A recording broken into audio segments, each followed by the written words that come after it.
오늘 하나님께서 우리에게 주시는 말씀은 사도행전 9장 32절에서 43절까지 말씀입니다. 사도행전 9장 32절에서 43절까지 말씀 우리 함께 읽겠습니다. 그때 베드로가 사방으로 두루 다니다가 룻다에 사는 성도들에게도 내려갔더니 거기서 애니아라 하는 사람을 만나매 그는 중풍병으로 침상 위에 누운 지 8해라. 베드로가 이르되 애니아야 예수 그리스도께서 너를 낫게 하시니 일어나 내 자리를 정돈하라 한데 곧 일어나니 룻다와 사론에 사는 사람들이 다 그를 보고 주께로 돌아오니라. 요빠에 다비다라 하는 여제자가 있으니 그 이름을 번역하면 도르가라. 선행과 구제하는 일이 심히 많더니 그때 병들어 죽음에 시체를 씻어 다락에 누이니라. 룻다가 요빠에서 가까운지라. 제자들이 베드로가 거기 있음을 듣고 두 사람을 보내어 지체 말고 와 달라고 간청하여 베드로가 일어나 그들과 함께 가서 이르매 그들이 데리고 다락방에 올라가니 모든 과부가 베드로 곁에 서서 울며 도르가가 그들과 함께 있을 때에 지은 속옷과 겉옷을 다 내보이거늘 베드로가 사람을 다 내보내고 무릎을 꿇고 기도하고 돌이켜 시체를 향하여 이르되 다비다야 일어나라 하니 그가 눈을 떠 베드로를 보고 일어나 앉는지라. 베드로가 손을 내밀어 일으키고 성도들과 과부들을 불러들여 그가 살아난 것을 보이니 온 요빠 사람이 알고 많은 사람이 주를 믿더라. 베드로가 요빠에 여러 날 있어 시몬이라 하는 무두장이의 집에서 머무니라. 아멘. 예수님께서 승천하시기 전에 성령이 임할 때까지 예루살렘을 떠나지 말고 기도하라고 말씀하셨죠. 왜냐하면 성령이 임해야 제자들이 제자들로서의 삶을 살아갈 수 있기 때문이었습니다. 에스겔 36장 26절부터 28절 말씀에 보면 또 새 영을 너희 속에 두고 새 마음을 너희에게 주되 너희 육신에서 굳은 마음을 제거하고 부드러운 마음을 줄 것이며 또 내 영을 너희 속에 두어 너희로 내 율례를 행하게 하리니 너희가 내 규례를 지켜 행할지라. 내가 너희 조상들에게 준 땅에서 너희가 거주하면서 내 백성이 되고 나는 너희 하나님이 되리라 라고 말씀하신 것과 같이 성령이 임하고 나서 제자들 안에 변화된 것이 무엇이었습니까? 새 영을 너희 속에 두고 새 마음을 너희에게 주되 너희 육신에서 굳은 마음을 제거하고 부드러운 마음을 줄 것이라고 말씀하지 않았습니까? 성령이 임하고 나서 이들의 마음이 바뀌고 이들이 하나님의 말씀을 듣고 순종하는 일이 일어나게 되었다고 성경은 말씀해주고 있습니다. 예수님도 승천하시기 전에 진리의 영이 오실 것이다. 그 진리의 영 성령이 너희에게 하나님의 말씀을 깨달아 알게 하시고 하나님의 말씀을 행할 수 있도록 하실 것이다 라고 분명히 말씀하고 있습니다. 예수님이 가셔야 성령이 오신다고 말씀하시니 예수님이 승천하시면서 제자들에게 예루살렘을 떠나지 말고 약속하신 그 성령이 임할 때까지 기도하라고 말씀하시는 것입니다. 그래서 제자들이 예루살렘을 떠나지 않고 예루살렘에 머물며 기도했을 때 오순절 날이 이르렀을 때 성령이 임하자 이제는 180도 바뀐 삶을 살아가는 것을 확인할 수가 있는 것이죠. 예수님을 죽였던 그 종교 지도자들 앞에서도 채찍질 당하면서도 담대하게 예수가 그리스도라고 예수가 우리를 구원하신 분이라고 예수가 부활하셨다고 하는 말씀을 담대하게 전하는 모습을 확인할 수가 있습니다. 그런데 한 가지 아쉬운 것은 예수님의 말씀을 제대로 알지 못하고 있는 부분이 있었다고 하는 것이죠. 사도행전 1장 8절 말씀에 보면 오직 성령이 너희에게 임하시면 너희가 권능을 받고 예루살렘과 온 유대와 사마리아와 땅끝까지 이르러 내 증인이 되리라 라고 하는 이 말씀, 제자들은 이 말씀을 잘못 이해하고 있는 것이죠. 뿌리 박힌 잘못된 선민의식 때문에 물론 땅끝까지 이르러서 복음을 전하라는 이 말씀은 이방인에게 전하라는 말씀이었음에도 불구하고 제자들은 이렇게 이해하지 않고 흩어져 살고 있는 유대인들에게 복음을 전하라 라고 하는 것으로 이해했던 것으로 보입니다. 그러자 예루살렘에서 흩어지지 않는 겁니다. 예루살렘에도 구원받아야 될 사람이 많으니 이곳에서 복음을 전해야 된다고 생각을 했는지도 모르겠습니다. 그러자 이들 가운데 흩어질 수 있도록 하나님께서 박해라는 방법을 사용하게 됩니다. 어쩔 수 없이 흩어진 제자들이 사마리아에도 이르러서 복음을 전하게 됐고 에디오피아 내시도 만나서 복음을 전하게 되었다고 성경은 말씀하고 있습니다. 또 오늘 본문에 보면 베드로가 룻다 또 욥바에 가서 복음을 전했다라고 말씀을 하고 있습니다. 물론 룻다나 욥바가 예루살렘으로부터 멀지는 않습니다. 하지만 이곳에서 가서도 복음을 전하고 점점 더 복음이 확장되어져 가는 것을 확인할 수가 있는 거죠. 그런데 앞서 말씀을 드렸지만 아쉬운 것은 본격적으로 이방인들에게 복음을 전하는 일은 아직 시작되지 않았다고 하는 것입니다. 룻다, 욥바 이곳에 가서 복음을 전했지만 이미 그곳에는 예수 믿는 사람들이 있었다고 하는 것을 알 수가 있습니다.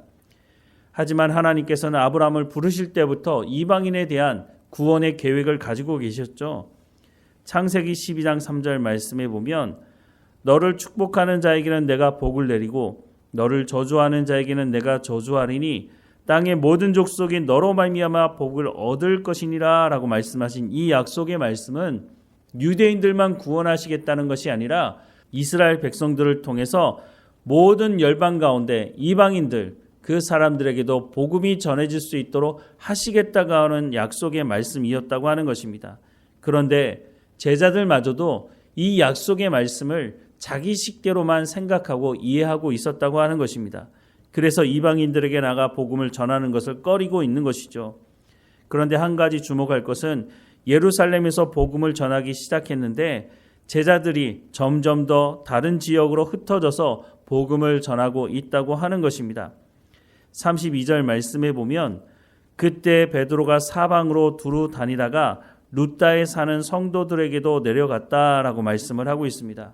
앞서 말씀을 드렸지만 룻다나 욥바는 예루살렘에서부터 그렇게 멀지 않은 곳입니다.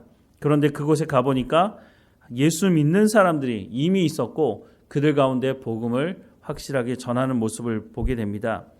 36절에서 38절 말씀에 보면 욥바에 다비다라 하는 여제자가 있으니 그 이름을 번역하면 도르가라 선행과 구제하는 일이 심히 많더니 그때에 병들어 죽음에 시체를 씻어 다락에 누이니라. 룻다가 욥바에서 가까운지라 제자들이 베드로가 거기 있음을 듣고 두 사람을 보내어 지체 말고 와 달라고 간청하였다라고 말씀을 하고 있습니다. 예루살렘에만 제자들이 있었던 것이 아니라 예루살렘 밖에도 이미 예수님을 믿고 제자로서의 삶을 살아갔던 사람들이 있다고 분명히 말씀하고 있는 거죠. 그런데 왜 굳이 이런 곳에까지 가서 베드로가 복음을 전하고 있을까요? 우리는 때로 이렇게 생각할 때가 있습니다. 아니 이미 하나님께서 구원받을 사람들을 다 정해두셨다고 하는 것 같은데 우리가 굳이 선교지까지 가서 그 어려운 생활 환경에서 살아가면서 복음을 전할 필요가 있는가? 이런 생각을 할 수가 있는 거죠.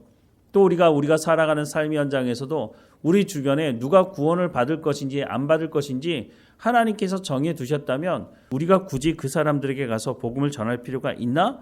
이런 생각을 하는 사람들이 있는 거죠. 그런데 예수님 뭐라고 우리 가운데 명령하셨습니까? 마태복음 28장 18절에서 20절 말씀에 보면 예수께서 나와 말씀하여 이르시되 하늘과 땅의 모든 권세를 내게 주셨으니 그러므로 너희는 가서 모든 민족을 제자로 삼아 아버지와 아들과 성령의 이름으로 세례를 베풀고 내가 너희에게 분부한 모든 것을 가르쳐 지키게 하라. 볼지어다 내가 세상 끝날까지 너희와 항상 함께 있으리라 하시니라 라고 말씀하고 있다고 하는 것을 기억해야 합니다. 예수님이 뭐라고 말씀하셨다고요? 내가 너희에게 분부한 모든 것을 가르쳐 지키게 하라는 것입니다. 전하는 사람이 없는데 어떻게 예수님에 대해서 정확하게 잘 알고 신앙의 삶을 살아갈 수가 있겠습니까?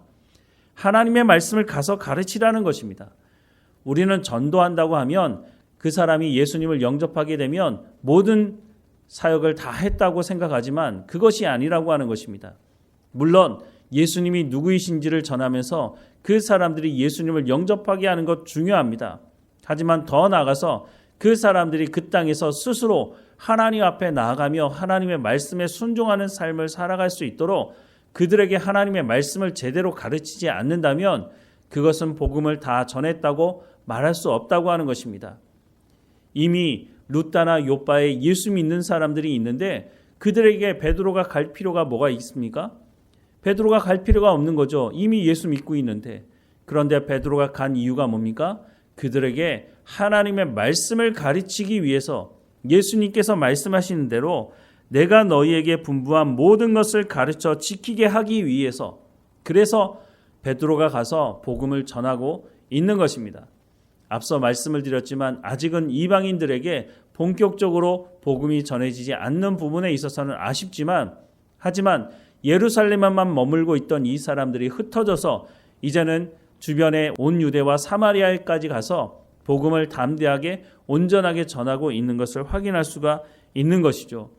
하나님께서 나를 먼저 부르셔서 예수 믿게 하셨다면 우리가 하나님의 말씀을 계속해서 듣는 이유가, 하나님의 말씀을 읽고 배우는 이유가 여기 있는 것입니다. 가서 가르치기 위해서, 내가 하나님의 백성으로서 온전히 삶을 살아가는 것을 증거하고 내가 알고 있는 그 하나님의 말씀을 그들에게도 가르치기 위해서 우리가 날마다 하나님 말씀 가운데 나가야 하는 것이고, 날마다 성령의 충만함을 구해야 하는 이유가 바로 여기 있다고 하는 것을 말씀해 주고 있는 것입니다.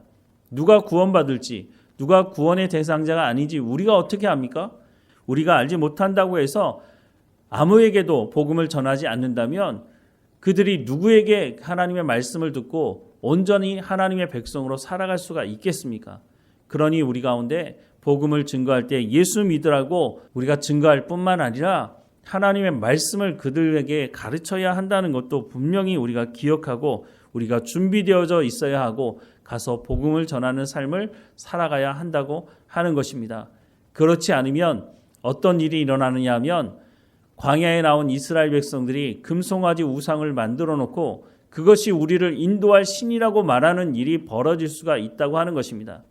예수님에 대한 말씀, 하나님에 대한 말씀, 이 성경을 제대로 가르치지 않으면 사람들이 예수 믿는다고 입으로는 말하지만 자기 방식대로 또 샤머니즘과 또 만모니즘과 이런 세상적인 것들과 뒤범벅이 되어서 하나님을 온전히 섬기지 못하는 일이 일어날 수가 있다고 하는 것입니다. 그러니 우리가 땅끝까지 이르러서 주의 복음을, 하나님께서 우리 가운데 말씀하신 그 말씀을 가르치는 일을 게을리 해서는 안 된다고 하는 것을 말씀해 주고 있는 겁니다. 베드로 예수님을 만나고 예수님의 말씀을 들었던 그 말씀을 사람들을 만나서 전하고 있는 모습을 확인하게 됩니다. 이미 예수 믿는 사람들이 있다고 중단할 것이 아닙니다. 그들이 정말로 하나님의 말씀을 제대로 알고 있는지 찾아가서 말씀을 전하고 그들이 온전한 삶을 살아갈 수 있도록, 그들이 온전한 하나님의 백성으로서의 삶을 살아갈 수 있도록 우리가 먼저 부름받은 사람으로서의 사명을 온전히 감당해야 한다고 하는 것입니다. 준비가 덜 돼 있습니까? 그러면 하나님 말씀 가운데 나가십시오. 하나님의 말씀을 들으십시오. 그리고 그 하나님의 말씀을 삶의 현장에서 열매 맺도록 성령께서 우리의 삶을 인도해 달라고 기도하십시오. 그럴 때에 우리가 온전히 복음을 전하는 사람으로 삶을 살아갈 수가 있게 되는 것입니다. 오늘 우리 모두가 하나님의 복음을 온전히 담대하게 전함으로 내가 너희에게 분부한 모든 것을 가르쳐 지키게 하라는 이 명령의 말씀을 온전히 이루어내는 우리의 삶이 되기를 주님의 이름으로 축원합니다. 기도하겠습니다. 사랑하는 하나님, 우리 가운데 성령의 충만함을 허락해 주셔서 하나님의 말씀을 먼저 접하게 하시고 먼저 듣게 하시니 이 하나님의 말씀을 우리가 온전히 살아낼 수 있도록, 또한 우리 가운데 하나님을 아는 지식이 더 깊어져 갈 수 있도록, 그래서 내가 너희에게 분부한 모든 것을 모든 민족에게 가서 전하고 제자 삼으라고 말씀하시는 이 말씀에 순종하는 삶을 살아갈 수 있도록 우리의 삶을 주장하시고 인도해 주옵소서. 오늘도 하나님의 말씀을 깨달아 알게 하시며 삶의 현장에서 하나님이 누구이신지를 더 깊이 알아가게 하시고 열매 맺게 하심으로 우리 주변의 삶을 살아가는 사람들이 우리의 삶을 보면서 하나님 아버지께 영광을 돌릴 수 있도록, 우리가 그들에게 하나님이 누구이신지, 하나님의 백성들은 어떻게 살아가야 하는지 복음을 온전히 담대하게 전할 수 있도록 우리의 삶을 주장하시고 우리의 입술 가운데 하나님의 말씀을 붙여 주옵소서. 오늘도 하나님과 동행하며 감사하는 삶이 될 수 있도록 인도해 주옵소서. 몸이 연약한 성도들 한 사람 한 사람마다 지켜주시고 강건하여지게 하옵소서. 우리의 자녀들 어느 곳에 있든지 하나님과 동행하며 하나님의 말씀에 순종하며 하나님이 누구이신지를 알아가는 삶이 될 수 있도록 인도해 주옵소서. 늘 우리와 함께 하시는 하나님께 감사드리고 예수님의 이름으로 기도드립니다. 아멘.